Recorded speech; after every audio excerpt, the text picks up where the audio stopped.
Tango, tango, tango, tango. Not quite. This is the Bible in 5 years. My name is Julio. No, not really. My name is Armando.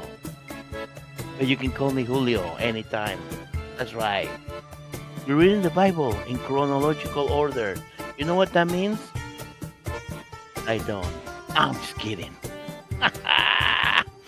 It's gonna take us about 2 years, more than 300 stories. That's right. Afterwards, we will continue to read the Bible until we complete 5 years. But we will change the format. But we always gonna keep it short and sweet. I talk more than what we read sometimes. That's right. So, stay tuned after I do the reading. At the end, I give the explanation of what this project is about and who is it aimed to or for, whatever.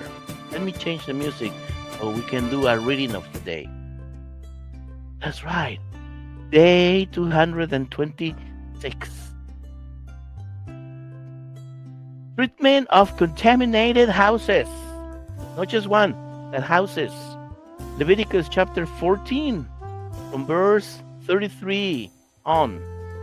Then the Lord said to Moses and Aaron, when you arrive in Canaan, the land I am giving you as an inheritance, I may contaminate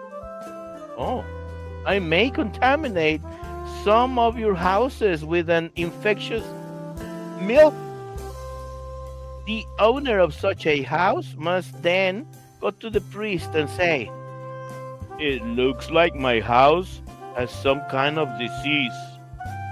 Before the priest examines the house, he must have the house empty. So everything inside will not be pronounced unclean. Then the priest will go in and inspect the house. If he finds bright green or reddish streaks on the walls of the house, and the contamination appears to go deeper than the wall surface, he will leave the house and lock it up for 7 days. On the 7th day, the priest must return for another inspection. If the mildew on the walls of the house has spread, the priest must order that the stones from those areas be removed. The contaminated materials will then be thrown into an area outside the town, designated as ceremonially unclean. Next, the inside walls of the entire house must be scraped thoroughly, and the scrapings dumped in the unclean place outside the town. Other stones will be brought in to replace the ones that were removed, and the walls will be replastered. But if the mildew reappears after all things have been done, the priest must return and inspect the house again. If he sees that the affected areas have spread, the walls are clearly contaminated with an infectious mildew, and the house is defiled, it must be torn down, and all its stones, timbers, and plaster must be carried out of town to the place designated as ceremonially unclean. Anyone who enters the house while it is closed will be considered ceremonially unclean until evening. All who sleep or eat in the house must wash their clothing. But if the priest returns for his inspection and finds that the affected areas have not reappeared after the fresh plastering, then he will pronounce the house clean, because the infectious mildew is clearly gone. To purify the house, the priest will need 2 birds, some cedar wood, a scarlet cloth, and a hyssop branch. He will splatter one of the birds over a clay pot that is filled with fresh spring water. Then he will dip the cedar wood, the hyssop branch, the scarlet cloth, and the living bird into the blood of the slaughtered bird and he will sprinkle the house 7 times. After he has purified the house in this way, he will release the living bird in the open fields outside the town. In this way, the priest will make atonement for the house, and it will be ceremonially clean. These are the instructions for dealing with the various kinds of contagious skin diseases and infectious mildews, whether in clothing or in a house, in a swollen area of skin, in a skin rash, or in a shiny patch of skin.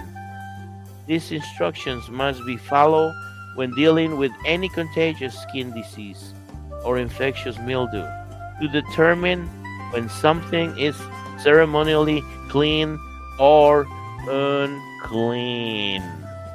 That is right. That is right. We have come to the end of our reading. The Bible in 5 years is a podcast project where we read the Bible in chronological order. More than 300 stories. It's going to take us more than 2 years to do all this reading. At the end, we will change the format of our reading after reading those more than 300 stories. But we are always going to keep it short and sweet because we read verses here from 3 verses to 30, 32, 30 verses. And kind of feels long, 32 verses, but let's keep it at 30 maybe. And so the idea of keeping it short is so you remember what we read. I remember what we read. So that's what we're trying to do, you know. And we don't read 2 or 3 chapters of different books of the Bible here because that will be too much. No. We don't do that. We don't do that here. And this project podcast is aimed for people who have never read the Bible. They don't know what the Bible says. They are not familiarized with the Bible. Maybe they don't care about the Bible. And it's okay. We're not going to judge you here. Yes, this program is for the population of the world. Yes. And if you're a Christian, you're welcome too. But the way you can support us is by liking and subscribing if you're a Christian. Yes, below in the description or above, depends where you go. There is the links there for Spotify, Facebook, and YouTube. Go there to the 3 of them. Subscribe, like, and also click that little bell so it reminds you when the show comes on every day.